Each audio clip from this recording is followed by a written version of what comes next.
January 2020 is when we buried her. So I had to overcome the death of my mom. I had to overcome the shutdown.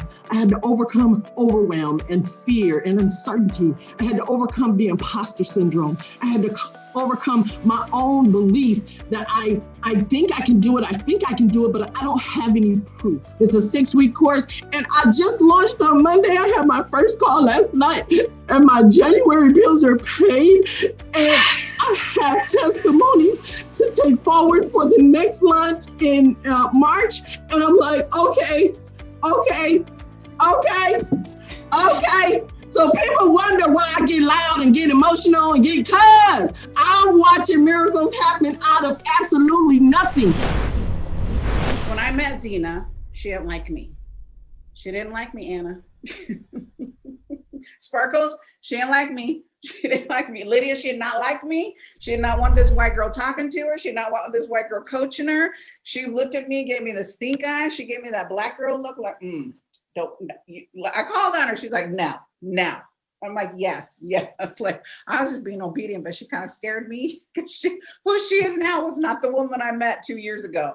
So Zina, take yourself off mute. I want you to share what changed in your life from coming to the Big Money Business Summit. So thank you so much, Susie. When I think about that day, it really makes me laugh today. Cause I if it wasn't so many people, I'd have punched you, but too many witnesses. So, and probably would have had a fight, because I now I heard your story, and it's like, that wouldn't have been an easy fight. But anyway, yes, I am Zina Letrice of Life Essentials with Zina Letrice. And, as a result of recovery from drugs and alcohol, which I have 32 years of sobriety, I was introduced to, the ability to speak in front of crowds large and small. But it was always from that place of desperation, and it was always in exchange for the gift of sobriety. And so building a business around it was not an idea. I spoke for my life, and I worked like a slave to eat. And that was like my mindset. But as a result of doing so much speaking, I was invited to be a spiritual coach for an event. And Lisa was the keynote speaker. She invited us all to Speak and Write to Make Millions. I had never been to one of those. I didn't know this language. I didn't know this community. I didn't know any of these people. I had never heard of Susie Carder. I had just heard of Lisa. It's just a whole bunch of unknowns, but I went. And as a result of going, I met Susie, and I won't bore you with the story. It's an amazing story, but I don't have a lot of time to tell it. I met Susie. I joined GLP, and my very first strategy session, I was working full time. I was helping my brother take care of my mother, who was very, very sick. And I was trying to build, a side hustle that I could just, value my spare time. That was the idea.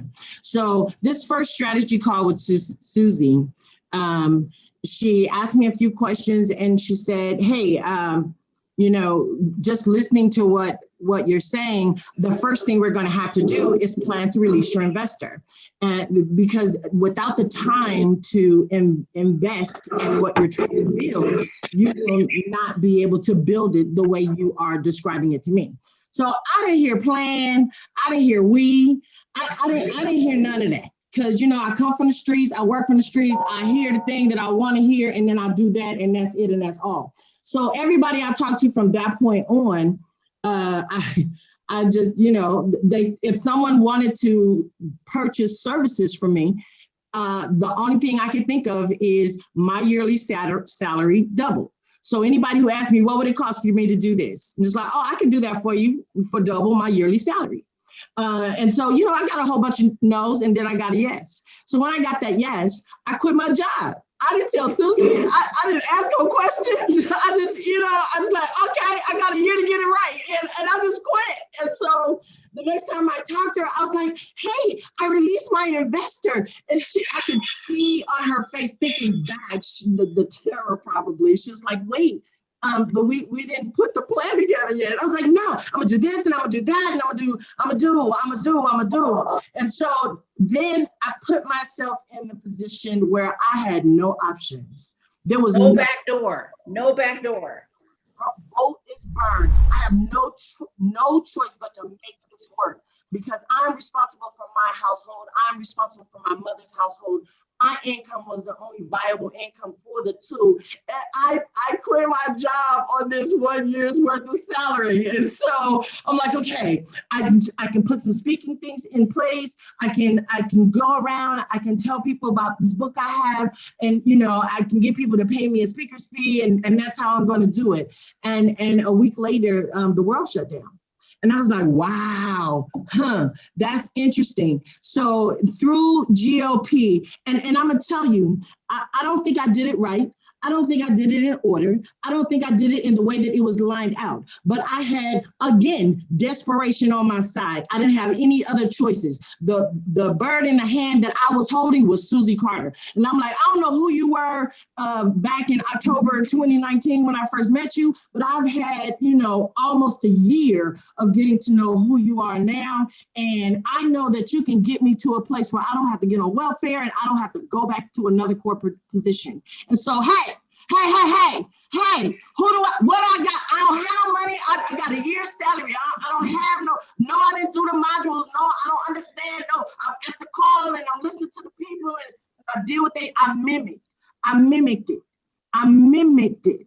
And what I learned through mimicking is Susie can't do anything with all the information that is in my head. But in the mimicking, it got out of my head and on paper. And so I was able to do some things all the way wrong. But because she could see it, she could say, move this.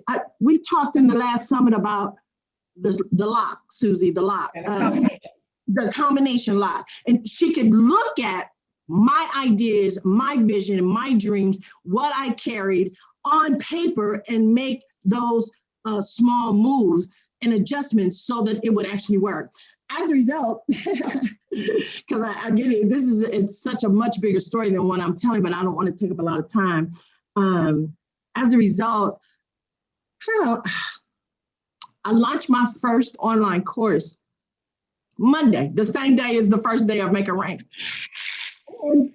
And I want to tell you, that year's salary that I acquired at the beginning of 2020, before pandemic, before social injustice to this degree, before political uncertainty, that money, I had allotted it to carry me and my mom's house for the year. But with the pandemic and with having to invest in my education in this industry and for coaching, it ran thin, but it took me to the end of the year. It didn't carry me into 2021, but by then I had a radical vision and I knew that I could do it. I was like, okay, I made it to December. On December 27th, I checked my account and the last December bill was paid. I was like, okay, from the 27th to the 1st, I can think about 2021. And I came into this month and I'm saying, I haven't had an opportunity to build a big following. Most of the people that know me, and I know a lot of them, but they only know me from recovery, so they're not accustomed to me charging money for what I give and having this big ticket item and not really having a following to buy it. I said, you know what? I'm going to give it away with no money to pay January bills. I'm going to give it away. And then I'm going to tell people this is the value of it. This is the COVID discount of it. I'm willing to offer it to you at no charge, but I ask that you please donate and donate to the amount of your capacity and donate to the amount of the value that you're receiving along the way. It's a 6-week course. And I just launched on Monday. I had my first call last night and my January bills are paid. And I have testimonies to take forward for the next launch in March. And I'm like, okay. So people wonder why I get loud and get emotional and because I'm watching miracles happen out of absolutely nothing. I walk in the door amongst millionaires and billionaires and I hold my head up, I stick my chest out and I say, my name is Zina and I'm just trying to get thousands for the month. But I've got a seat at the table and I deserve to be here. And so, it's an amazing journey. I'm excited to be on it. And I want you to know too, that I had to overcome the death of my mom. which was January 2019 is when we buried her. I mean, January 2020 is when we buried her. So I had to overcome the death of my mom. I had to overcome the shutdown. I had to overcome overwhelm and fear and uncertainty. I had to overcome the imposter syndrome. I had to overcome my own belief that I think I can do it. I think I can do it, but I don't have any proof. I had to overcome all of my childhood insecurities about what people said that felt like I was walking in, but I knew was not the truth. I had to overcome having COVID, my 5 children having COVID, 4 of my 5 grandchildren having COVID. I had to overcome, and through it all, I had to suit up, show up, keep serving, keep giving, keep being who I know I am, and trust that I am in the right tribe. And Susie said, you don't have to just pull on me. Pull on your tribe. I look in these squares and I match your name and I send you a chat and I say, hey, I'm Zina. This is my business. What is your business? When I hear you talk, if it sounds familiar, I partner with you. I have made friends. I have made colleagues. I have pulled on my peers. I've taken advantage of the resources and the services, and I am sustaining, surviving, and thriving. And thank you. I will see y'all at the Big Money Business Summit. Don't play, don't sleep. Thank you. I love it. Okay, who needed to hear Zina today? Who needed to hear Zina today? Zina needs to hear it because Zina's like, I don't want to take up your time. Look, class has begun. Class has begun. Class has begun. I'm obedient. When God says to do something, I do it. I'm like, okay, that's not my agenda, but I'm leaving my agenda aside because that's not what people need. I need you to see it doesn't matter where you are. You deserve a seat at the table. And when you can sit elbows to elbows and you can emulate, that's what she was talking about. She emulated. She didn't get it all. And when she talks about her investor, that's her JOB.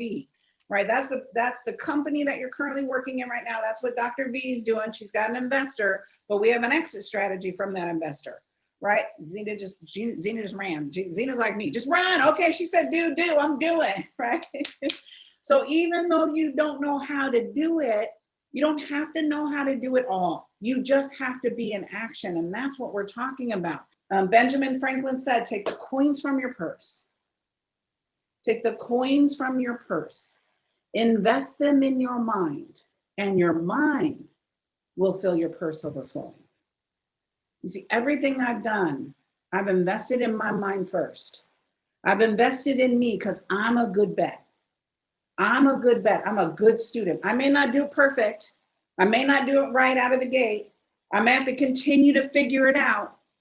But I know that if I keep going, I'm going to win. How many of you know you're like me? I keep going, I'm going to win. I keep going, I'm going to win. I keep showing up, keep doing it, keep showing up, keep doing it. Zina trusted me. She had to surrender to me, and she didn't like me. She didn't like me because I didn't look like her. I wasn't packaged like her. I got it. Sometimes the package does not look like what you need to hear, Flo. Sometimes the package doesn't look like what you're used to, right? Sometimes the package is completely different. But what I'm saying is different is what we need. Different is what I need. I need to be pushed. I need to be held. I need to be supported. I need to be uplifted. How many of you know you need that? And this community, this tribe, this education is where it's at. Okay, so. Susie, yes. Before you go on, I want to also say she has been a road that a lot of us have not traveled. Because of her, I was prepared on Zoom. I had never done Zoom before. I had been doing it a year. And the minute we went on lockdown, my small community, I called a meeting. I said, call me all week if you need to know how to get to the meeting. When they got on the meeting, I did a tutorial on how to do Zoom. This was in March. It was literally like March 10th or 11th. We had no idea that we would still be here at this time. But Susie prepared me for a road I didn't know I would need to travel. She was able to give me a foresight. I always operated from hindsight or present sight. and she gave me foresight. And yes, I didn't like her. It wasn't so much that she was white, but it was an assumption that she was white, she was short, and she lived a good life. And that is not my story. It's like, what you gonna tell me, lady? And she looked at me and wiggled her head. So I said, I got a lot to tell you. You don't know me. and so it began. So, check your biases, check your prejudgments, check your assumptions. And when you finish checking them, set them to the side and have a conversation. She has foresight that you don't know. You don't even have the question for the answers that she carries. So I just want to add. This is the muscle you need to start building. I hated Zoom when we first started, y'all, because Jill and I are from the day we used to do instant teleseminar, and we were all on the phone where you could pee and be on a call at the same time. Can't do that anymore, right? There's no more peeing and being on the phone anymore, and Zoom was like, oh, I got to be pretty every day. I got to be on every day, but it allows me to connect differently. Like I connect with Zina because I can see her heart when we're on a call together. I connect with Lydia because I can see her. She's not just a name. She's not just a box, right? It's, Sharon's just a box right now. Like, where's Sharon? I'm looking at everyone like, where are they at? Where are they at? How come they're not? How come I can't see them? We've got 2 pages of people just showing their boxes, right? Let's get known. You got to get known. You got to get seen to get heard, right? People see you showing up. You start getting called on. You start sharing. Something happens in your business, right? It's a miracle. I love it. Sheila said, I'm homeschooling, but I'm fully present, right? That's being a mama, and I'm not mad at you, Sheila. We all got to be mamas and handle our stuff. We don't apologize for being moms. We're raising amazing leaders because we're moms. So I got you, right? Thank you for sharing that so we can support you.